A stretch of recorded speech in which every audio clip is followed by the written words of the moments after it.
الحمد للہ الصلاۃ والسلام علیکہ یا رسول اللہ اما بعد۔ سلسلہ ہے تذکرہ اسلاف کا اس مبارک بابرکت اور پر از رحمت سلسلے میں ہم اپنے اسلاف کا، اپنے بزرگوں کا ذکر خیر، ان کے یوم ولادت اور عرس کی تاریخوں پر کرنے کی سعادتیں حاصل کرتے ہیں۔ آج جس عظیم الشان شخصیت کا ہم ذکر خیر کرنے جا رہے ہیں وہ ہے مرجع و مرکز تحریک خلافت و تحریک آزادی ہند، حضرت مولانا عبدالباری فرنگی محلی رحمۃ اللہ تعالی علیہ۔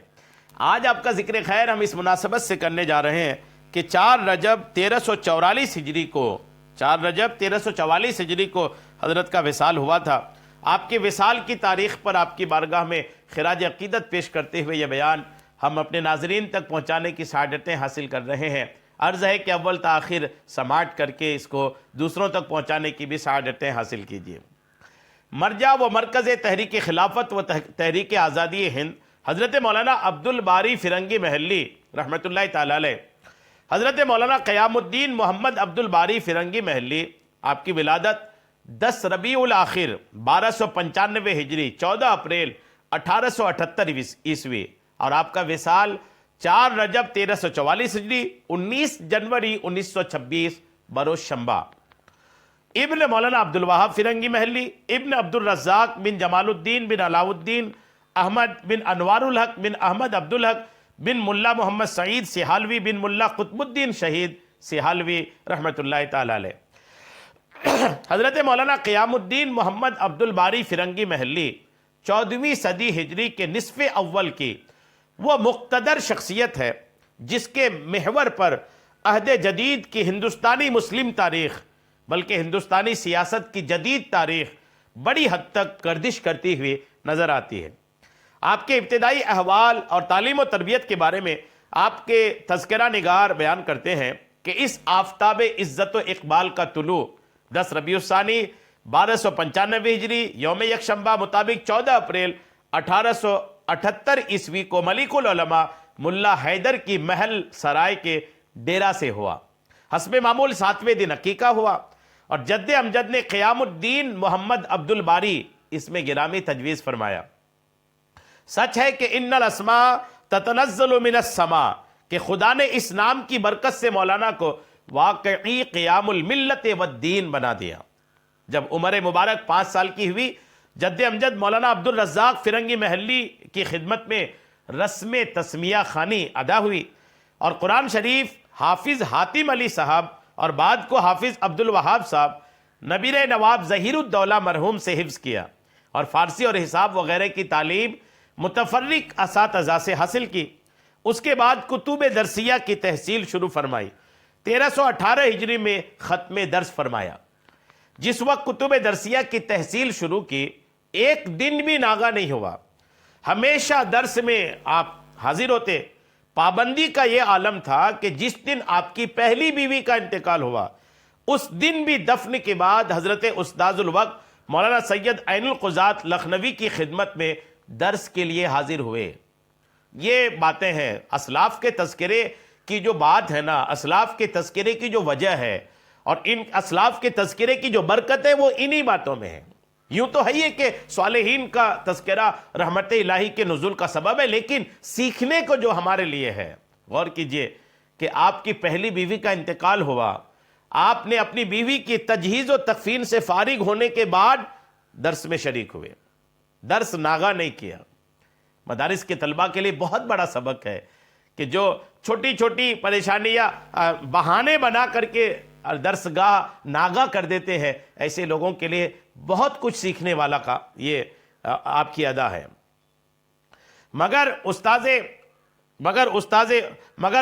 حضرت استاذ فضائل و اجر صبر بیان فرماتے رہے اور سبق موقوف نہیں رکھا۔ الحمدللہ آپ حاضر ہوئے، اور جب آپ استاذ کے پاس حاضر ہوئے تو آپ کے استاذ فضائل اجر صبر، یعنی صبر پر اجر کے جو فضائل ہیں وہ آپ الحمدللہ بیان فرماتے رہے۔ میزان سے لے کر متوسطات تک اکثر کتب حضرت مولانا عبدالباقی فرنگی محلی سے پڑھی۔ اس زمانے میں جبکہ حضرت مولانا عبدالباقی صاحب حج کو تشریف لے گئے تھے، قطبی ما حاشیہ میبزی خلاصۃ الحساب اقلیدس تفسیر جلالین اور نفحۃ یمن مولانا غلام احمد پنجابی سے پڑھی۔ متولات میں اکثر کتب مثلا شرح سلم ملا حمداللہ سندیلوی، قاضی مبارک، حواشی میر زاہد، بر ملا جلال و بر امور عامہ، شرح مواقف، شرح ہدایت الحکمہ للشیرازی، شمس بازیغہ، شرح ملخص للعلامہ الچغمینی، بست باب استرلاب، حاشیہ خیالی بر شرح عقد نصفی، اور اصول فقہ میں مسلم الثبوت یہ مولانا عین القضات رحمۃ اللہ تعالی علیہ سے پڑھی، اور میر زاہد رسالہ ما حاشیہ ملا غلام یحییٰ اور دیگر منقولات متولات مولانا عبد الباقی صاحب سے پڑھی، اور ہدایہ اور صحیح بخاری باوجودی کے مولانا عبد الباقی سے پڑھی۔ استاذ الوقت مولانا سید عین القضات لکھنوی کے فرمانے کے مطابق دوبارہ استاذ الوقت سے بھی اس کو پڑھی۔ ختم کتب کے بعد مولانا عبد الباقی صاحب نے اپنے مرویات کے ماں مسلسلات وغیرہ کے اپنے سامنے پڑھوا کر کے اجازت عطا فرمائی۔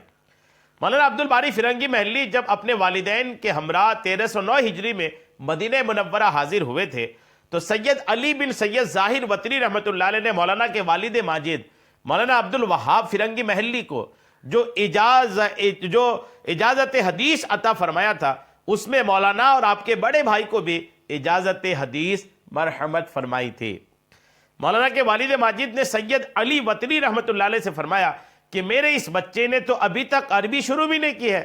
محدث موصوف نے جواباً فرمایا کہ میں نے ان کو تفاولاً اسی طرح سند دے دی ہے جس طرح حافظ ابن حجر اسقلانی نے حافظ سیوطی کو اجازت مرحمت فرمائی تھی۔ اس سفر میں مولانا کو سید امین رضوان اور سید محمد باشری حریری سے بھی اجازت کتب حدیث اور دلائل الخیرات حاصل ہوئی تھی۔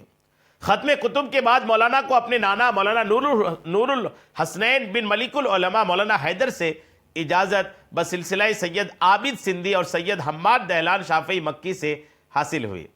زمانہ تحصیل ہی سے مولانا نے تدریس کا سلسلہ جاری فرما دیا تھا۔ ہم لوگوں کے اسباق اس زمانے میں ہوتے تھے جب مولانا حمداللہ اور شمس بازیغہ پڑھتے تھے، اسی زمانے میں ملا حسن اور دیگر کتب متولہ کا بھی مولانا درس دیتے تھے۔ الحمدللہ تکمیل کے بعد اسباق کی بہت کثرت ہو گئی تھی۔ نماز فجر سے لے کر 10 بجے تک اور ظہر کے بعد سے عصر تک اور اکثر اوقات شب کو بھی تدریس کا سلسلہ جاری رہتا تھا۔ بعض زمانے میں 15 اسباق روزانہ کی نوبت آ جاتی تھی۔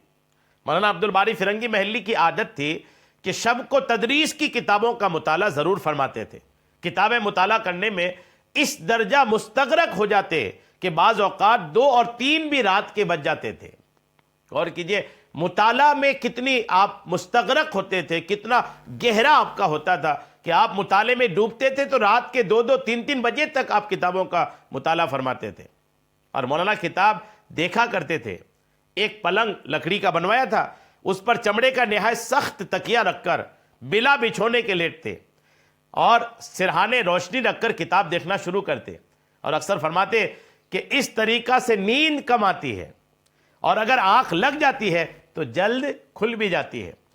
اس زمانے میں قیلولہ کبھی نہیں فرماتے تھے، قیلولہ اس زمانے میں آپ نہیں فرماتے تھے، بلکہ مطالعہ کتب میں آپ مصروف رہتے اور استفتوں کے جواب بھی تحریر فرماتے۔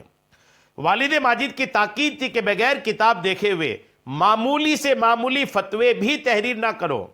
مولانا فرماتے تھے کہ میری عادت تھی کہ جواب لکھتے وقت کتابوں کے مقامات بالاستیعاب دیکھا کرتا تھا اور حتی الامکان اس باب کے سب مسائل پر نظر ڈالا جاتا تھا۔ یہ بھی سوالوں کے جواب دینے والے کے لیے ایک بہت بڑا پیغام ہے کہ اگرچہ آپ کو یاد ہے پھر بھی سوال کا جواب لکھنے سے پہلے ایک بار کتابوں کا مطالعہ کر لینی چاہیے۔ والد ماجد مولانا عبد الوہاب فرنگی محلی کے انتقال محرم 1321 ہجری کے بعد مولانا نے اپنی والدہ اور بھائی اور استاذ کے ہمراہ عراق اور حرمین شریفین کا سفر کیا۔ 23 رجب 1321 ہجری کو وطن لکھنؤ سے ماں اہل و عیال کے روانہ ہوئے۔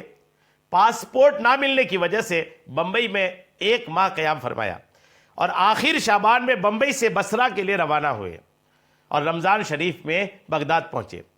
بصرہ اور بغداد کے تمام متبرک مقامات کی زیارت سے مشرف ہوئے اور بغداد کے صاحبزادے بے حد عزت اور احترام اور اخلاق سے آپ کے ساتھ پیش آئے۔ اور حضرت نقیب الاشراف سید عبد الرحمن گیلانی زادہ رحمۃ اللہ علیہ نے سلاسل کے علاوہ سند حدیث بھی آپ کو مرحمت فرمائی۔ شروع ذی الحجہ میں مکہ شریف پہنچے اور ینبو سے مدینہ منورہ وسط محرم میں پہنچے، پورے 7 ماہ وہی حاضر رہے۔ اسی اثنا میں سید علی وطری رحمۃ اللہ علیہ سے کتب حدیث اور ادب پورے طور پر پڑھے اور ان سے اور دیگر علماء سے اجازت اور اسناد حاصل کیے۔ نیز دوران حاضری مدینہ شریف میں بعض اہل مدینہ کو سبق بھی پڑھاتے رہے۔ شعبان 1322 ہجری کے وسط میں بعد شب برات کے مدینہ شریف سے روانہ ہو کر یکم رمضان المبارک 1322 ہجری کو وطن لکھنؤ واپس ہوئے۔ چونکہ مولانا کے بڑے بھائی کی علالت کا سلسلہ شروع ہو چکا تھا، اس سلسلے میں مولانا موصوف کے انتقال تک باسا شریف میں آپ مقیم رہے۔ بھائی کے انتقال کے بعد مولانا کی ذمہ داریاں بہت بڑھ گئی تھی۔ مولانا نے فرنگی محل کے اطفال کے لیے خاص کر اور نیز عامہ اہل اسلام کی تعلیم کے لیے مدرسہ نظامیہ 9 جمادی الاولیٰ 1313 ہجری کو جاری فرمایا اور اس میں جدید طریقہ تعلیم کو آپ نے رائج فرمایا۔ مولانا کا ایک زمانہ تک مرکز توجہ صرف مدرسہ ہی رہا۔ جب مولانا کو مدرسہ کی جانب سے بڑی حد تک اطمینان ہو گیا اور اتفاق سے جنگ بلقان، اس کے بعد مسجد کا پورا واقعہ، پھر ترکوں کے ساتھ لائٹ جارج کے شرمناک ظلم کے پے در پہ ایسے واقعات پیش آئے جنہوں نے عالم اسلام میں ایک تلاطم پیدا کر دیا، اور یہ صاف نظر آنے لگا کہ یورپ کے اقتدار پسند اور اسلام کے دشمن مسلمانوں کو صفحے ہستی سے مٹانے پر تلے ہوئے ہیں۔ تب مولانا علماء حقانی کے طور پر دلیرانہ اور مجاہدانہ طور پر سیاسیات مذہبی میں کمال سرگرمی اور جانفشانی سے منہمک ہو گئے، یعنی مشغول ہو گئے، اور خدام کعبہ، خلافت کمیٹی اور جمیعت العلماء کا بالترتیب آپ نے سنگ بنیاد رکھا۔ بہرحال ان تمام تحریکات میں مولانا نے دامے دن قدمے سخنے جو کوششیں کی ہیں وہ اخبار بین حضرات خوب جانتے ہیں۔ جس قدر ذاتی روپیہ مولانا نے ان تحریکات پر خرچ کیا ہے، اس کی مجموعی مقدار کسی طرح 40-50 ہزار روپیہ سے کم نہیں ہے۔ جب ابن سعود نے حرمین پر قبضہ کر کے اپنے بدعات واہیہ کو رائج کیا اور خدا اور اس کے رسول کے مقرر کیے ہوئے حرم اور جائے امن کو قتل گاہ اہل اسلام بنا لیا، تو مولانا سے اور ساتھی لیڈروں سے اختلاف ہو گیا، جس نے بہت طول پکڑا۔ مولانا نے اس وقت کوشش بلیغ سے خدام الحرمین کی بنیاد ڈالی جو آج تک قائم ہے۔ ان کاموں میں مولانا کو اس قدر انہماک شدید تھا کہ اکثر دن بھر اور رات کے 2 حصوں میں انہی امور پر عملی توجہ مبذول رہتی۔ خلافت کمیٹی کی امداد کے سلسلے میں مولانا نے اپنی ذاتی مصارف سے تمام ہندوستان کا یا تو سفر فرمایا یا اپنے بھائیوں بھتیجوں کو بھیجا۔ خود تقریباً ہر دوسرے مہینے بمبئی کا سفر آپ فرماتے تھے۔ بہرحال عمر کا آخری حصہ مولانا نے اسی جہاد میں بسر فرمایا۔ الحمدللہ یہ عظیم الشان شخصیت، الحمدللہ یہ 4 رجب کو آپ کا وصال ہوا تھا۔ ہم نے خراج عقیدت پیش کر دیا ہے۔ تمام ناظرین و سامعین سے عرض ہے کہ حضرت کی بارگاہ میں خوب خراج عقیدت پیش کریں۔ عظیم الشان شخصیت ہے، اللہ کریم ان کی خوب ہم سب کو برکتیں عطا فرمائے، آمین، بجاہ النبی الامین صلی اللہ تعالی علیہ وسلم۔